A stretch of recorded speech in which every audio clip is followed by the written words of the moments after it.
Morning. কুড়িখানা suitcase নিয়ে অভিষেক বন্দ্যোপাধ্যায় বিদেশ চলে গেলেন, আপনার কি ধারণা উনি কি আর ফিরবেন না?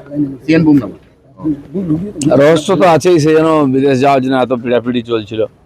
আমরা জানি একজন আম্মা ছিলেন দিল্লিতে 28খানা সুটকেস নিয়ে এসেছিলেন। এখন এই সুটকেসের রহস্য কি আছে এটা তো আমরা বলতে পারবো না, ভবিষ্যতে হয়তো জানা যেতেও পারে। হ্যাঁ, কিন্তু উনি যে পিড়াপিড়ি করছিলেন চোখের চিকিৎসা, পরবর্তীকালে উনি সুপ্রিম কোর্ট পর্যন্ত যান। ফাইনালি ওনার চোখটা দেখে সুপ্রিম কোর্টের মনে হয়েছে যে হ্যাঁ, হি ডিজার্ভস আ ট্রিটমেন্ট, বেটার ট্রিটমেন্ট। তাই বলে 20খানার সুটকেস। ওটাই প্রশ্ন, পারমিশন নেই যে মানুষের যাচ্ছে সুটকেস। এখন সুপ্রিম কোর্ট অনুমতি দিয়েছে, কিন্তু 20টা সুটকেসের অনুমতি দিয়েছে কিনা সেটা আমার জানা নেই। বলো। অভিষেক বন্দ্যোপাধ্যায়ের সমস্ত মামলার রক্ষা কবচে আবেদনের শুনানি, মোট 16টা মামলা বিচারাধীন রয়েছে আজকে। কেস তো প্রতিদিন বাড়ছেই, আরও হবে। মানুষ ভয়ে কথা বলতো না, ডায়মন্ড হারবার থেকেই সমস্ত মামলা আসবে। যাদের অত্যাচারিত হয়েছে, যাদের লুট হয়েছে, দোকানপাট দখল হয়ে গেছে, তো ওনারই অনুপ্রেরণাই হয়েছে, তো ধীরে ধীরে সমস্ত সামনে আসবে। সুমিত রায়ের 4টে মামলার রক্ষা কবচেও আজকে আবেদন। সবাই রক্ষা কবচ চাইছে, রক্ষা কবচ যারা কোর্টকে মানতো না, অস্বীকার করতো, আজকে কোথায় কোথায় কোর্টে যাচ্ছে কেন? আমরা রক্ষা কবচ, কোর্ট কতদিন রক্ষা কবচ দেবে? যে অপরাধ করেছে তদন্ত হচ্ছে, তথ্য সামনে এলেই কিছু রক্ষা কবচ থাকবে না। এ সাময়িক হয়তো একটু ওই জেরা থেকে তাকে অ্যাভয়েড করার জন্য এই ধরনের রাস্তা খোঁজা হচ্ছে।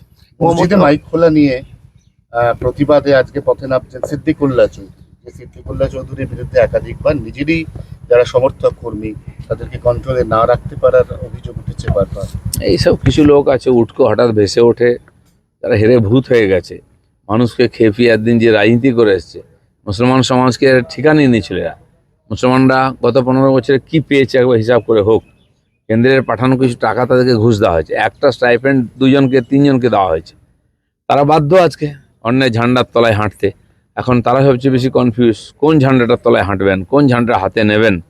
সেজন্য মুসলমানরাও চিন্তাভাবনা করুন কাকে নেতা বলে মানবেন, যারা সত্যি তাদের সমাজের উন্নয়নে চায়, নাকি তাদের দিয়ে রুটি সেকে নিচ্ছে এরকম লোককে। ঝাড়খণ্ড আন্দোলন বা সিজেপি আন্দোলন কি ঝাড়খণ্ড উত্তপ্ত, কিন্তু ঝাড়খণ্ড নিয়ে কারোর মুখে কোনো ইন্ডি জোটের মুখে তো কোনো কথাই নেই।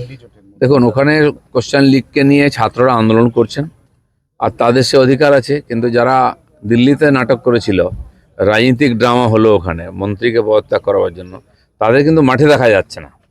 আমার তো মনে হয় এটা ছাত্রদের আন্দোলন করার অধিকার আছে, তারা করেই থাকেন, কিন্তু এই তারা দালাল ছিল ছাত্রদের নাম করে লোককে বোকা বানিয়েছে, তারা এক্সপোজ হয়ে গেছে এই সুযোগে।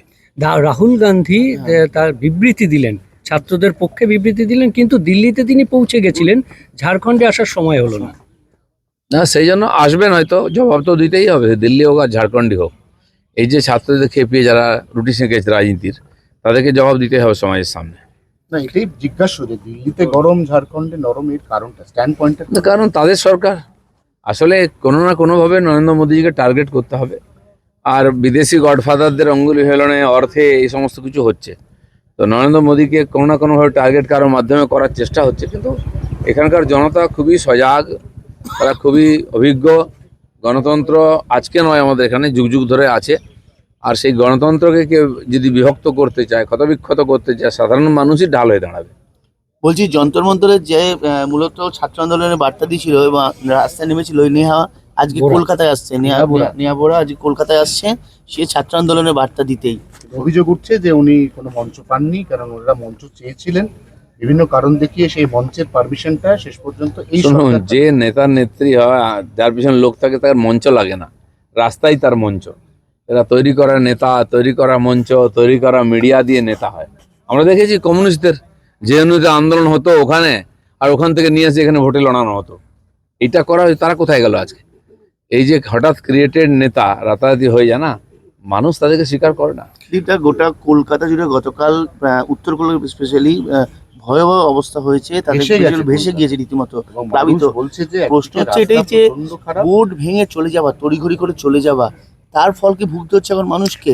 দেখুন, প্রত্যেক বছর আগস্ট সেপ্টেম্বরে বৃষ্টি হয় আর এই দুর্দশা হয়, এটা কোনো শর্টকাট সমাধান নেই।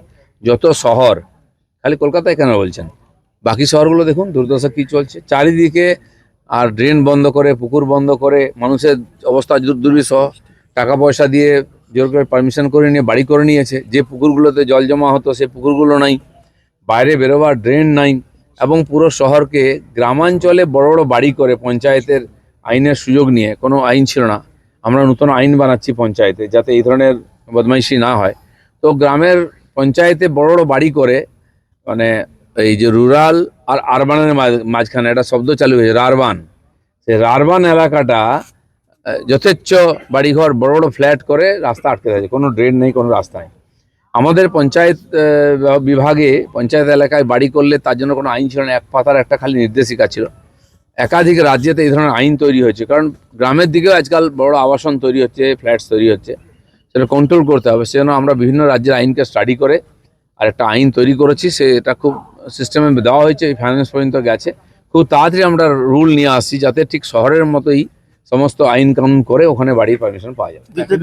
একদিকে রাস্তাঘাটের অবস্থা খুব খারাপ, ভাঙাচোরা, তার মধ্যে যে কোনো বৃষ্টিতেই জল জমছে। এই যে 3-4টে বড় বৃষ্টি হলো, কোনোটাতেই জল সরছে না। এতে তো সাধারণ মানুষের, সরকার, নতুন যে সরকার, তার উপর যে প্রত্যাশা, ধাক্কা খাচ্ছে না। বিভিন্ন ঘটনা আমরা জানি। আমফানে 7 দিন জল ছিল, রাস্তা বন্ধ ছিল, সরকার বলেছে 7 দিন আগে কিছু হবে না।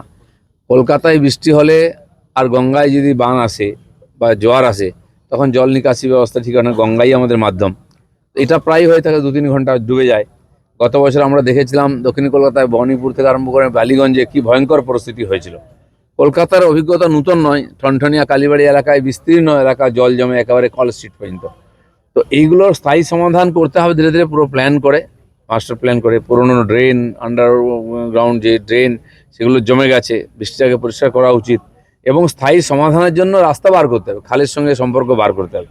আমার মনে হয় এটা যারা ইঞ্জিনিয়াররা আছেন, দরকার হলে আন্তর্জাতিক স্তরের যারা এক্সপার্ট আছেন তাদের সহযোগিতা নিয়ে স্থায়ী সমাধান করা হোক। একটা বৃষ্টি লোক কাটিয়ে দিতে পারে, এত বছর চলেছে, কিন্তু পরের বার থেকে যাতে এর কোনো সমাধান হয় রাস্তা দেখা উচিত। বিরোধীরা পশ্চিমবঙ্গে বৈধ ভোটারদের নাম দ্রুত ভোটার তালিকায় অন্তর্ভুক্তির জন্য এসআইআর ট্রাইব্যুনাল গঠনে আজকে মামলা হয়েছে।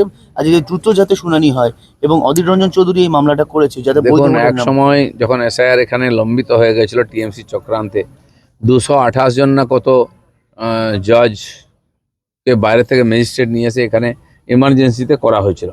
তারপরে কয়েক লাখ নাম বাদ থেকে গেছে, সেই সিস্টেম চালু হচ্ছে, ধীরে ধীরে সবাইকে এর মধ্যে ইনক্লুড করা হবে। লাস্ট কোশ্চেন, সেটা হচ্ছে এনসিপিআর 20 জন সাংসদের সাংসদ পদ খারিজের জন্য আজ অভিষেক বন্দ্যোপাধ্যায় লোকসভা স্পিকারের সঙ্গে দেখা করবেন। দেখুন, আইন ঠিক আছে, 2/3 যদি একদিকে হয়ে যান সেটাই পার্টি হয়ে যায়। এখন ওই এক্সারসাইজ করেই সময় কাটিয়ে নিজের সমর্থকদের একটুখানি উৎসাহ দিচ্ছে না। হিন্দি